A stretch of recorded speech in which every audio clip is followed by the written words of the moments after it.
ધોરાજીની સરકારી હોસ્પિટલમાં ડોક્ટરોની ઘટને લઈને ચાલી રહેલા ધરણા દરમિયાન જૂની હોસ્પિટલના લાકડા સગેવગે કરવાનો આક્ષેપ કરાયો છે। ₹1 કરોડના લાકડા સગેવગે કરનાર કોન્ટ્રાક્ટરને સ્થાનિક ભાજપના નેતા છાબરતા હોવાનો લલિત વસોયાએ આક્ષેપ કરતા કોંગ્રેસ ભાજપના નેતાઓ આમને સામને આવી ગયા છે।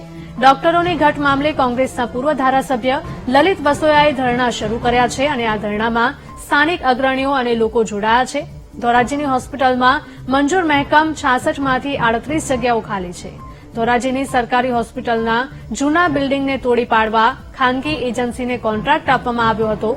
કોન્ટ્રાક્ટરે જૂની બિલ્ડિંગનું ₹1 કરોડનું બર્માટિક લાકડું કાઢીને સગેવગે કરી દીધું છે। રોગી કલ્યાણ સમિતિમાં ઠરાવ કરીને કોન્ટ્રાક્ટર સામે ફરિયાદ કરવાનો નિર્ણય લેવામાં આવ્યો હતો। તેમ છતાં આજ દિન સુધી કોન્ટ્રાક્ટર સામે ફરિયાદ નહીં કરીને કોન્ટ્રાક્ટરને છાવરવામાં આવતો હોવાનો લલિત વસોયાએ આક્ષેપ કર્યો છે। ભાજપના સ્થાનિક નેતાએ કેસને રફેદફે કરવા કોન્ટ્રાક્ટર પાસેથી ₹9 લાખનો તોડ કર્યો હોવાનો આક્ષેપ કરતા સ્થાનિક રાજકારણ ગરમાયું છે।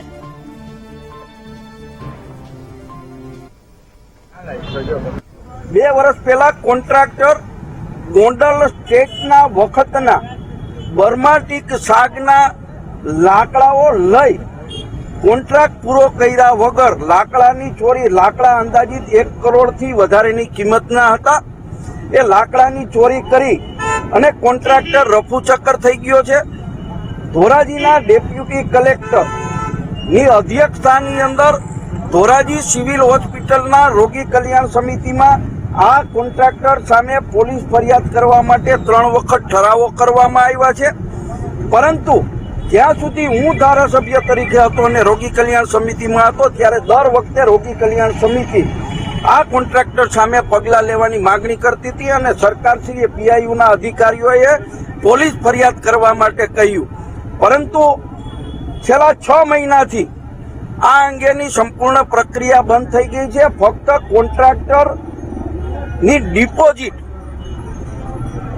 ₹80,000 જપ્ત કરી અને કોન્ટ્રાક્ટર આયરે સેટિંગ કરવામાં આવ્યું છે। ધોરાજી તાલુકાના ગ્રામ્ય વિસ્તારના તમામ દર્દીઓ તથા ઉપલેટા કે જામકંડોળાથી પણ દર્દીઓને સિવિલ હોસ્પિટલમાં રિફેર કરતા હોય છે, પણ ડોક્ટરોનો અભાવ હોવાના કારણે, ડોક્ટરોની જગ્યા ખાલી પડેલી હોવાના કારણે લોકોને અહીંથી ધક્કા મારી અને જુનાગઢ અથવા રાજકોટ રિફેર કરવામાં આવે છે, જેના કારણે ધોરાજી તાલુકા આજુબાજુના ગ્રામ્ય વિસ્તારો તથા ઉપલેટા કે જામકંડોળાથી આવતા દર્દીઓને હાલાકી ભોગવવી પડી રહી છે। ત્યારે આ વિસ્તારમાં જે આ ડોક્ટરોની નિમણૂક માટે જે આંદોલન કરી રહ્યા છે લલિત વસોયા, જે બિન રાજકીય આંદોલન છે, તેમાં સામાજિક કાર્યકર તરીકે અમે એમને સમર્થન આપીએ છીએ।